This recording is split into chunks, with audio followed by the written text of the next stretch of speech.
Bonjour à tous, bienvenue sur le podcast des plongeurs Padawan. Bonjour à tous, aujourd'hui nous avons le plaisir d'accueillir Pierre Frola. Alors Pierre, ça a été compliqué pour nous de préparer cette interview. Tu as fait et tu fais tellement de choses et c'est vraiment dense. On t'a vu battre des records du monde de plongée en apnée, voler avec une aile sous-marine, on t'a vu te marier sous l'eau en plongée, on t'a vu au milieu des requins et avec des baleines, tu fais des livres, tu diriges une école de plongée, tu es papa. Donc avant d'aborder tous ces points, on va commencer par te demander de te présenter. Qui es-tu Pierre ? Alors déjà, je suis très très très honoré d'être reçu et d'être interviewé par vous deux. Merci énormément. Qui je suis? Je suis Pierre Frola. Je suis né le 14 février 1975 à Monaco. Je suis issu d'une famille de passionnés de la chasse sous-marine et de passionnés du monde sous-marin, parce que mon papa faisait partie de 1960 à 1972 de l'équipe monégasque de chasse sous-marine en apnée. Il a fait plusieurs compétitions internationales. Et moi, tout petit, j'ai rêvé en fait de l'accompagner et de le suivre sur ses traces. Et après, tout ce que tu as dit avant, c'est vrai. Je nage avec les requins, avec les baleines, avec les cachalots. J'ai plusieurs records de France, d'Europe et du monde en apnée. J'ai un enfant de 6 ans qui s'appelle Marius. J'ai une école où je dirige avec mes 5 amis employés des cours de plongée en apnée, de sauvetage aquatique, de sensibilisation à la faune et à la flore méditerranéenne pour les enfants à partir de 8 ans. Et je m'engage sur de nombreuses causes, notamment la lutte contre la mucoviscidose, qui est une maladie entre autres respiratoire, et cela depuis 2004, donc ça remonte à très longtemps. Et actuellement, après avoir terminé un livre, je suis en train de préparer une série télévisée dont je ne peux pas donner le nom parce que c'est encore un secret. Quelle a été ta plongée la plus profonde? Alors, le dernier record du monde que j'ai fait, c'était 123 mètres. Mais secret, que vous le sachiez comme ça, je vous le dis à vous, mais vous le répéterez pas. À l'entraînement juste avant ce record, j'avais fait 149 mètres. Waouh, Donc c'est ça la plus grande profondeur que j'ai atteinte. C'est pas une profondeur homologuée, parce que je m'entraînais dans une autre discipline, mais le plus profond que je sois allé, c'est 149 mètres. Au moment où tu prends ta dernière inspiration, juste avant l'immersion, à quoi est-ce que tu penses? Est-ce que tu essayes de te vider la tête? Est-ce que tu es déjà dans ta plongée? Alors moi, ce que j'aime faire au moment où je vais partir au fond de la mer, dans les dernières secondes, c'est d'ouvrir grand les yeux et de m'inspirer de tout ce qu'il y a autour de moi. J'adore regarder les gens me regarder, compter, stresser, se poser des questions. J'aime beaucoup le bruit et le mouvement de l'eau dans les derniers instants. J'ai l'impression que tout est ralenti. Et donc, vraiment, je m'imprègne de cette atmosphère que j'amène avec moi au fond de la mer. Parce qu'au fond de la mer, je vais devoir me concentrer énormément sur la compensation de mes oreilles, sur le relâchement de mon corps, tout simplement. Et donc, je suis vraiment dans les derniers instants en pleine captation de l'atmosphère environnante. Est-ce que tu pourrais nous expliquer les différentes disciplines de l'apnée? On a regardé plusieurs fois les championnats du monde d'apnée sur YouTube et il y a vraiment plein de disciplines différentes. C'est pas très facile à comprendre quand on connaît pas. Poids constant, poids variable, avec palme, sans palme. Donc, est-ce que tu pourrais nous expliquer un petit peu tout ça, s'il te plaît? Alors, pour qu'on comprenne relativement facilement, il faut considérer deux milieux bien différents déjà. Le milieu naturel, c'est-à-dire la mer, et la piscine. Dans ces deux endroits très différents, on va faire des apnées très différentes. Dans la piscine, on va faire deux disciplines principalement. Les apnées statiques, où on ne bouge pas et on reste le plus longtemps possible sans respirer, et les apnées dynamiques, où on va devoir parcourir la plus longue distance en nageant. Et ça, on peut le faire soit avec des palmes, deux palmes, ce qu'on appelle des bipalmes, soit une monopalme, c'est-à-dire une seule palme, une grande palme, soit la brasse. Donc en piscine, deux grandes disciplines, on va dire, l'apnée statique et les apnées dynamiques. En mer, c'est différent. Il y a que de la verticalité, c'est-à-dire qu'on descendra toujours de la surface vers le fond et on reviendra. Il n'y a rien d'autre en mer, c'est que de la verticalité. Et les disciplines, elles sont découpées en deux catégories principales, les disciplines assistées et les disciplines non assistées. Dans les disciplines assistées, on a tout ce qu'on appelle les poids variables. Le poids variable, où je descends avec une gueuse, c'est un lest de 30 kg qui m'amène au fond de la mer. Donc le poids variable, je descends avec cette gueuse et je remonte par mes propres moyens en tirant avec les bras ou en palmant. Et le no limit, où je descends avec la même gueuse, mais une fois que je suis au fond, je vais gonfler un ballon avec de l'air qu'il y a dans une bouteille au fond de la mer, et ça va me permettre de remonter en surface. Ça, ce sont les disciplines assistées. Et dans les disciplines non assistées, nous avons, toujours en verticalité, l'immersion libre. Je descends strictement sans rien et je remonte strictement sans rien, juste en tirant avec mes bras le long d'une corde. J'ai pas de palme, j'ai pas de monopalme. Donc c'est mes mains qui m'aident à descendre le long d'une corde. Je tire avec les bras et je remonte avec les bras. Ensuite, il y a ce qu'on appelle le poids constant sans palme. Je descends à la brasse et je remonte à la brasse. Il y a le poids constant, donc c'est toujours ces disciplines non assistées. Hein. En bipalme, je descends avec 2 palmes et je remonte avec 2 palmes. Et le poids constant en monopalme, je descends avec une monopalme, une seule palme, et je remonte de la même façon. Avec cet outil, je nage pas de la même façon qu'avec des bipalmes, j'ondule comme les dauphins. Tu as arrêté la compétition il y a quelques années. Est-ce que il y a un déclic qui t'a fait arrêter la compétition? Eh bien, en réalité, je m'ennuyais. Ça faisait déjà plus de 13 ans que je faisais des compétitions de plongée en apnée. J'avais derrière moi un gros parcours de compétition, notamment en water polo et en judo. Donc, je commençais à être un peu fatigué de faire que des compétitions tout le temps, d'essayer de toujours être le meilleur et surtout, je m'ennuyais.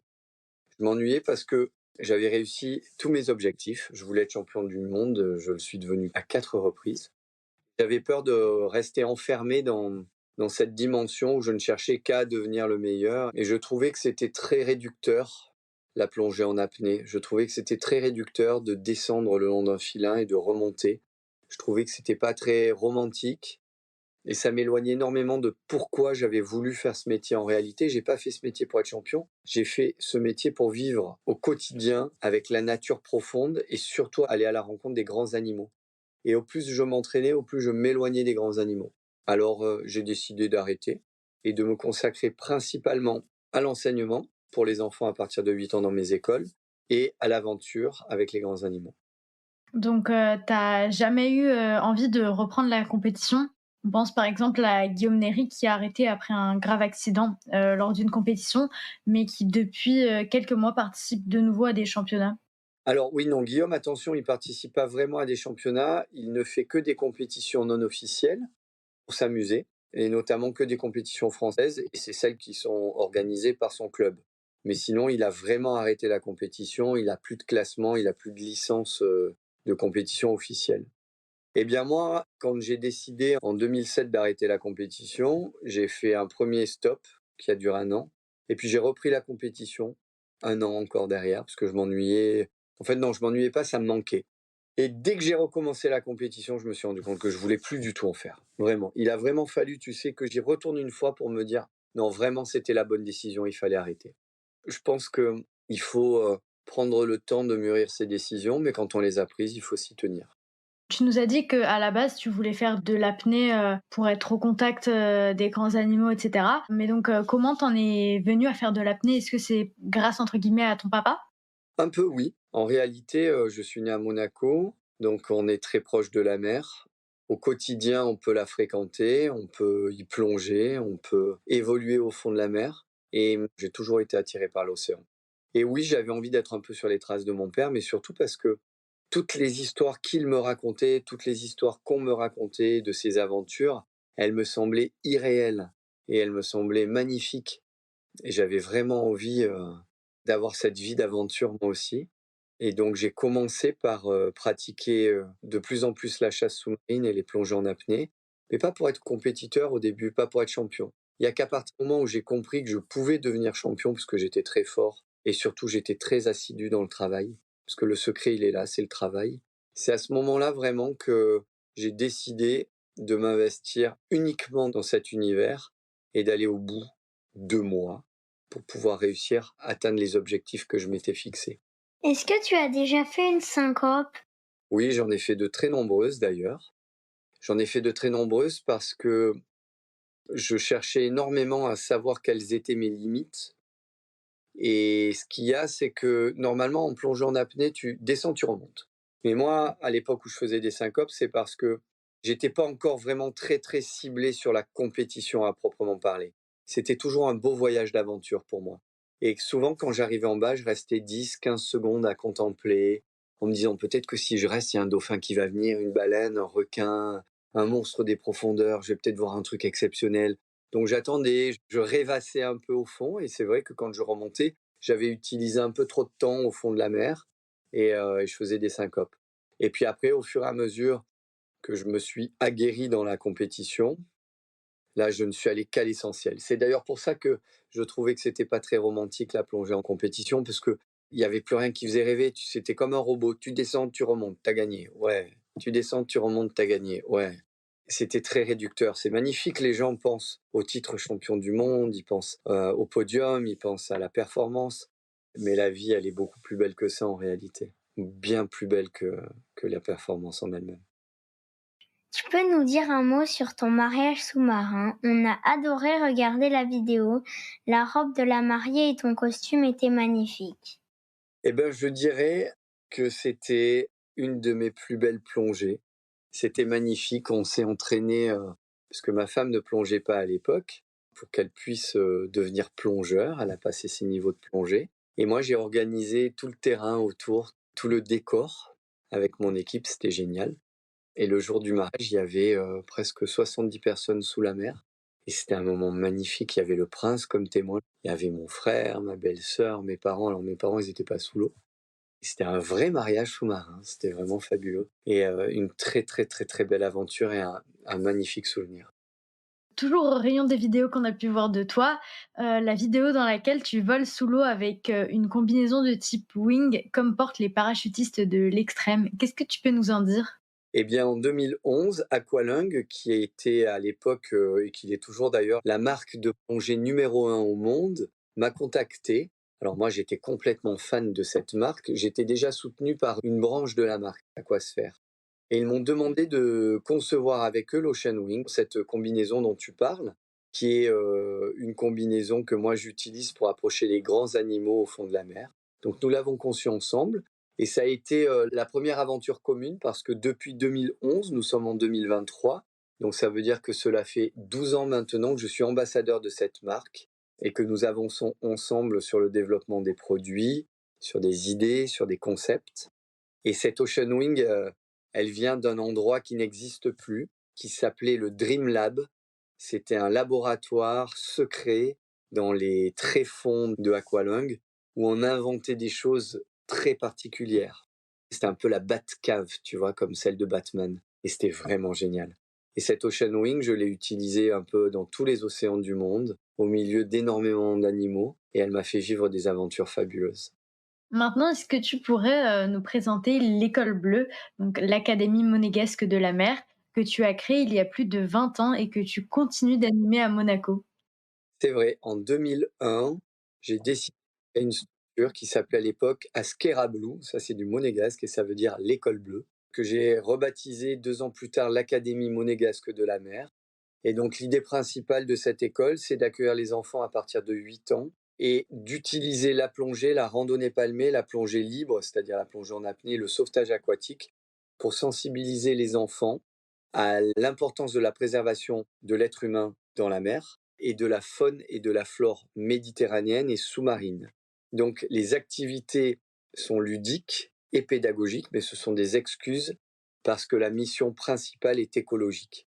Pour te donner une petite idée, l'année dernière, on a eu 4800 enfants qui sont venus plonger dans notre école. C'est la plus grosse école de plongée pour enfants dans le monde. Waouh! Et donc, tu fais des stages uniquement pour les enfants? Pas du tout. Au début, que pour les enfants, mais au fur et à mesure du temps, les enfants sont devenus des adolescents, puis des adultes. Donc on a ouvert aux adultes, et puis ces adultes qui étaient avant des enfants sont devenus des parents, et maintenant on a leurs enfants qui viennent plonger chez nous. Donc c'est super rigolo. Et donc c'est une structure qui accueille tout le monde, mais jamais en même temps. C'est-à-dire que quand il y a les enfants, il n'y a que les enfants, quand il y a les adultes, il n'y a que les adultes. On ne les mélange pas du tout. Comme ça, on est vraiment bien focalisé sur chacun et chacune. Tu nous as dit qu'il y avait des cours de plongée, donc tu es plongeur. Comment, tu venu à la plongée? Tu as commencé en même temps que l'apnée ou c'est venu, plus, après? J'ai commencé la plongée libre quand j'étais petit, vers 7-8 ans. J'essayais d'attraper des poules, des poissons au fond de la mer. Et à 13 ans, mon papa, il m'a offert un baptême de plongée en bouteille. Et ça m'a énormément plu. J'ai compris qu'on pouvait rester longtemps, aller voir des choses qu'on ne pouvait pas voir en apnée. Et donc, en fait, je faisais les deux. Le matin, je faisais de la plongée en apnée. L'après-midi, je faisais de la plongée bouteille. Et toute mon enfance, toute mon adolescence, j'ai passé du temps à faire ça. Quand je suis allé à la fac des sports, j'ai passé tous mes diplômes d'enseignant, aussi bien en plongée en apnée qu'en plongée bouteille. C'est-à-dire que je suis instructeur dans toutes les disciplines aquatiques et subaquatiques. Pour revenir sur l'école bleue, comment on fait pour faire un stage de plongée dans ton école? Est-ce qu'il faut avoir un niveau particulier? Combien de temps ça dure à peu près? Combien ça coûte? Et quelles activités on peut faire? À quel âge? Alors, ça commence à 8 ans.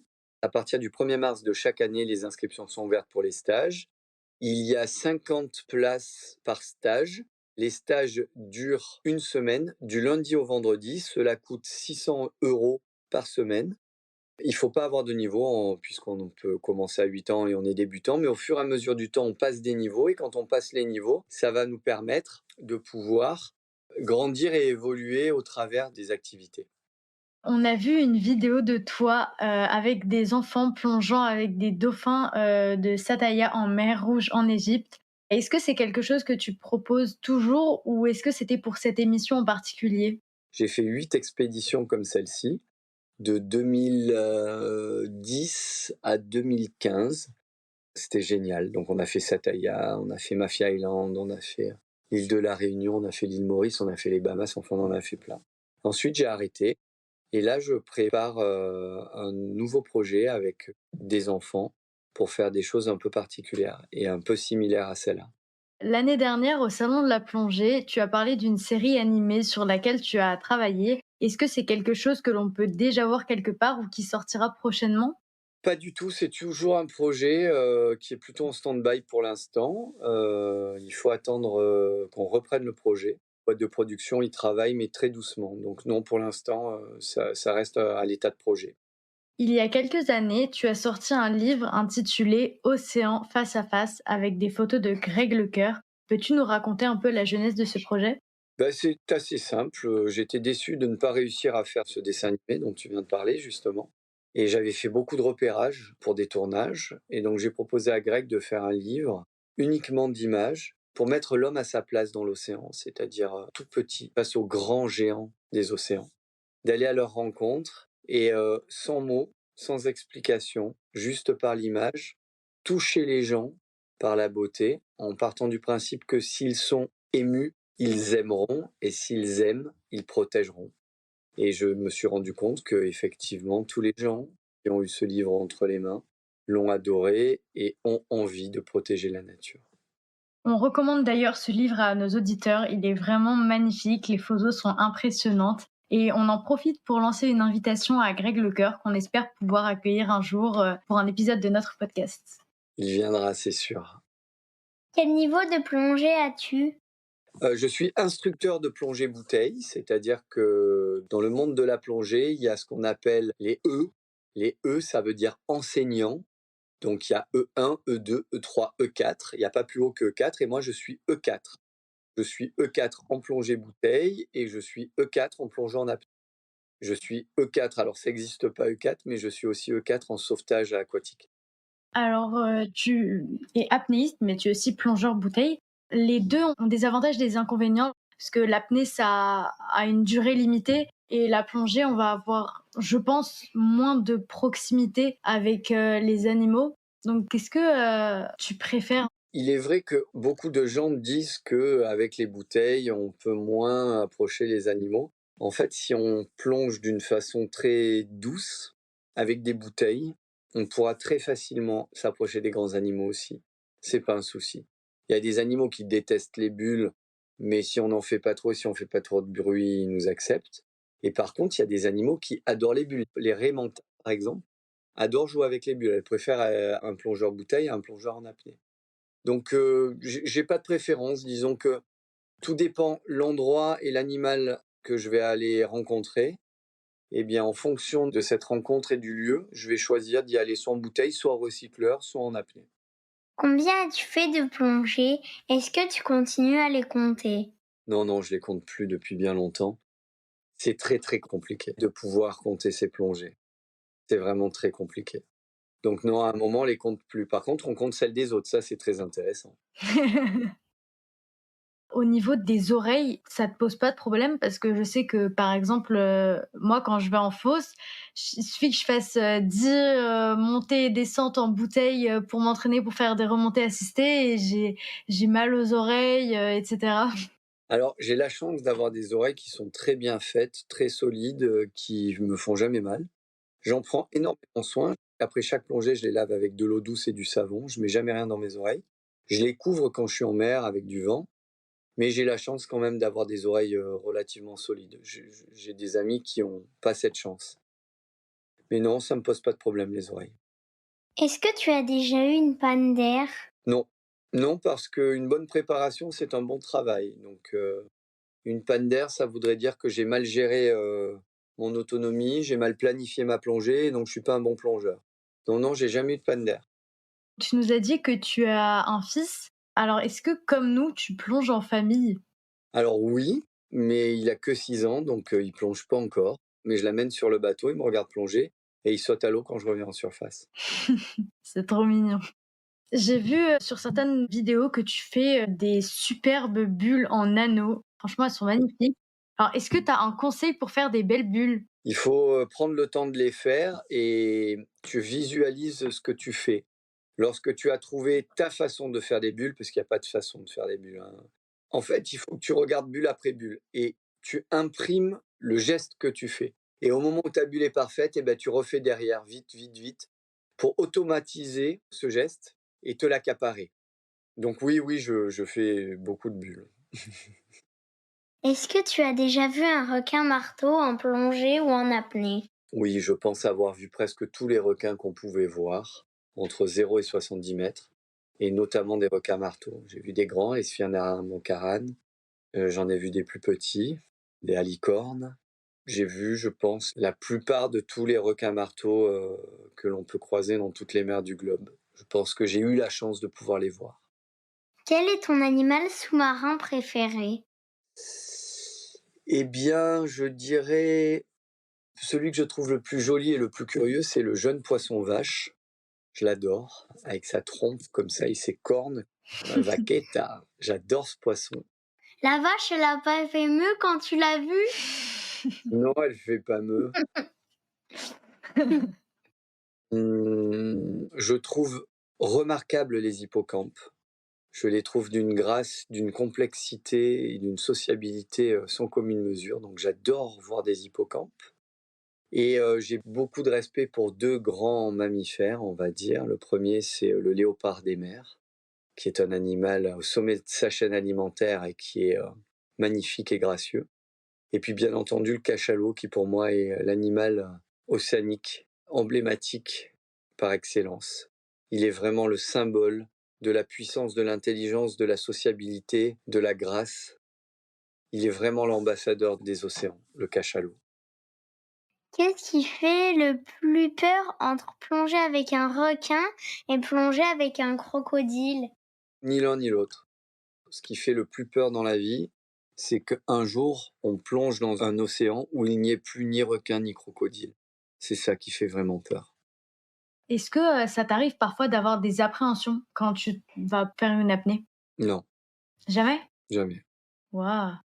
En fait, la peur engendre le doute engendre la faute engendre l'erreur, et l'erreur engendre l'échec. Donc si tu as peur, tu perds. Donc faut pas avoir peur. Ça se contrôle pas toujours après. Eh bien, il faut apprendre à contrôler ses peurs et ses craintes. Et il faut partir d'un principe relativement simple.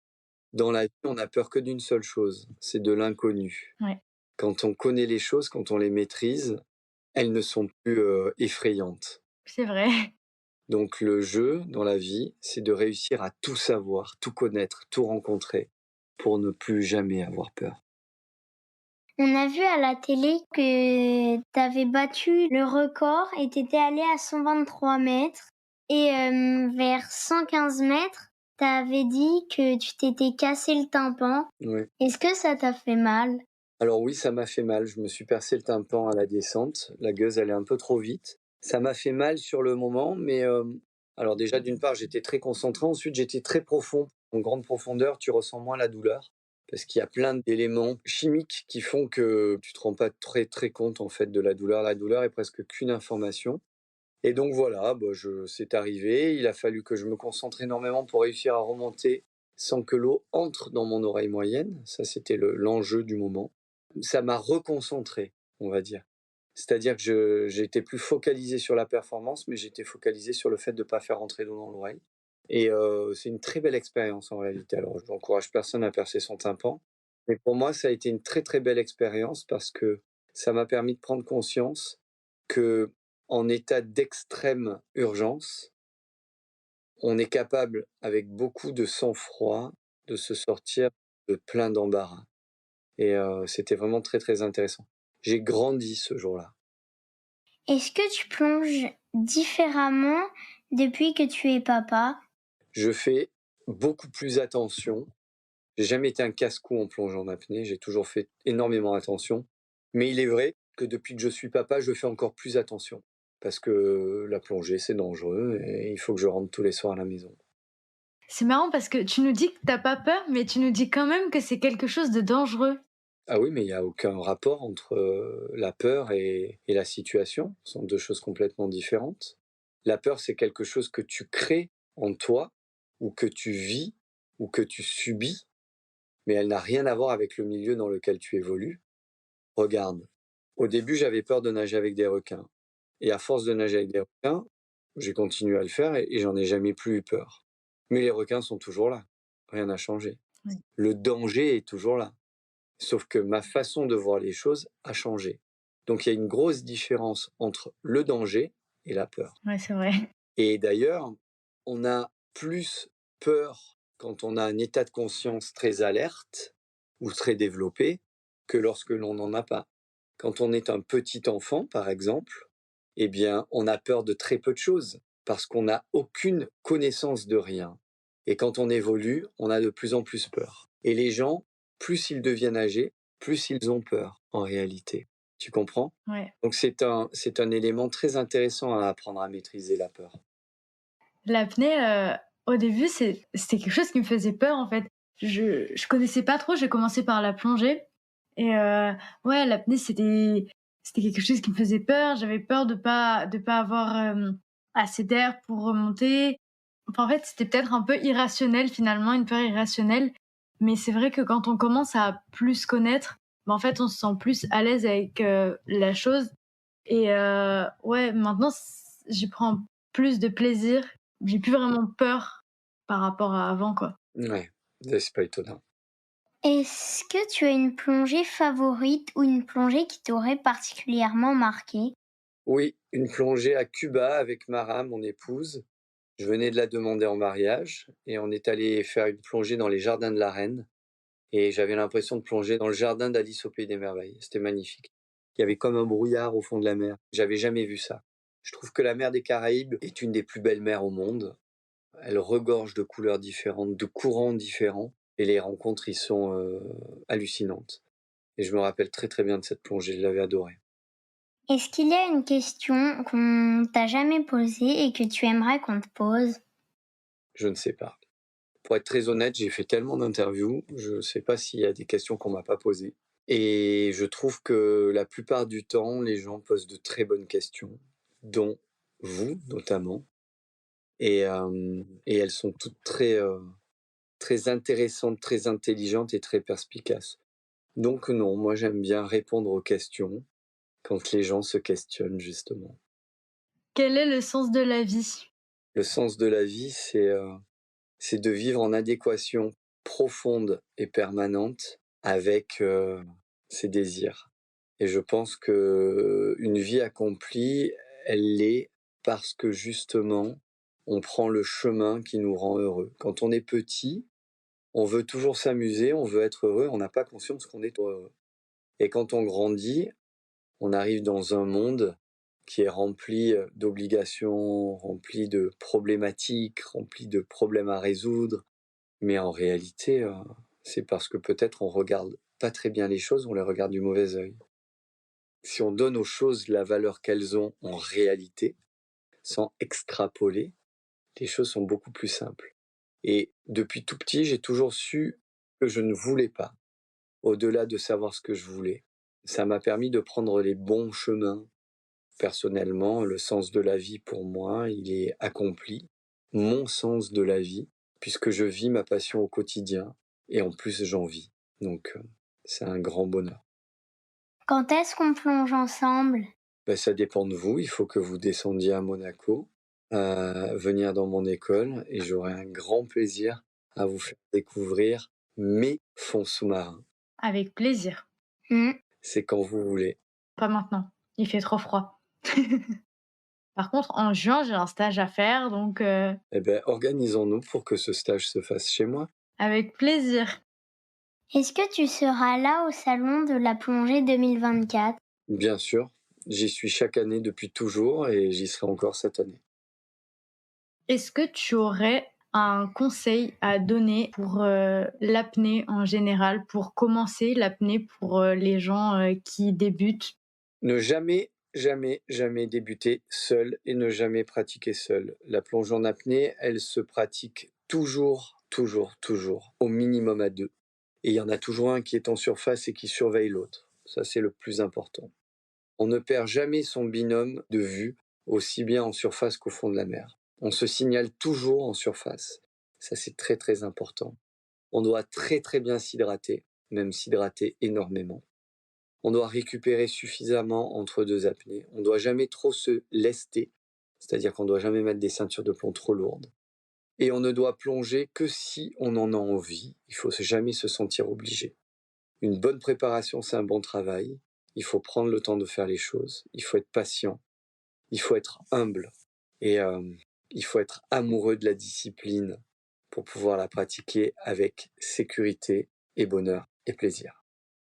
Pierre, on te remercie chaleureusement. C'était passionnant de discuter avec toi. On invite nos auditeurs à s'offrir ton livre, c'est la période des cadeaux, et à te suivre sur les divers réseaux sociaux pour se tenir informé de tes diverses activités. Merci encore et à bientôt au Salon de la plongée. C'était vraiment très très agréable. Ça m'a beaucoup touché. J'ai trouvé vos questions pertinentes, très attentionnées en plus. Et je suis vraiment très très très honoré, très fier d'avoir pu faire cette interview. Je vous en remercie énormément. Merci à toi. Pendant que je vous parle, je me rends compte que j'ai devant moi un livre que j'ai adoré lire. Le Papalagouille. Je fais pas du tout la promo de livres ou quoi que ce soit. Mais pendant que vous me parlez, je me suis rendu compte que dans ma bibliothèque, il y avait ce livre que j'ai lu au moins 3 fois. Et j'ai envie de le relire. C'est tellement chouette, le Papalagouille. Je vous invite à découvrir ce bouquin qui, je pense, répondra à plein de questions que vous-même m'avez posées et que vous-même vous posez. On lira ce livre. Merci beaucoup. Je vous embrasse très fort, j'ai hâte de vous recevoir dans mon école, mais d'abord on se verra au salon de la plongée. Je serai sur le stand Aqualong, bien entendu. Ça marche. À bientôt. À bientôt. Gros bisous. Si vous avez aimé cet épisode, n'hésitez pas à mettre un petit cœur ou un pouce en l'air. Vous pouvez aussi nous mettre 5 étoiles sur votre plateforme de podcast préférée. Retrouvez-nous aussi sur Instagram, LinkedIn, YouTube, Facebook ou sur notre site lesplongeurspadawan.com. À bientôt pour un nouvel épisode.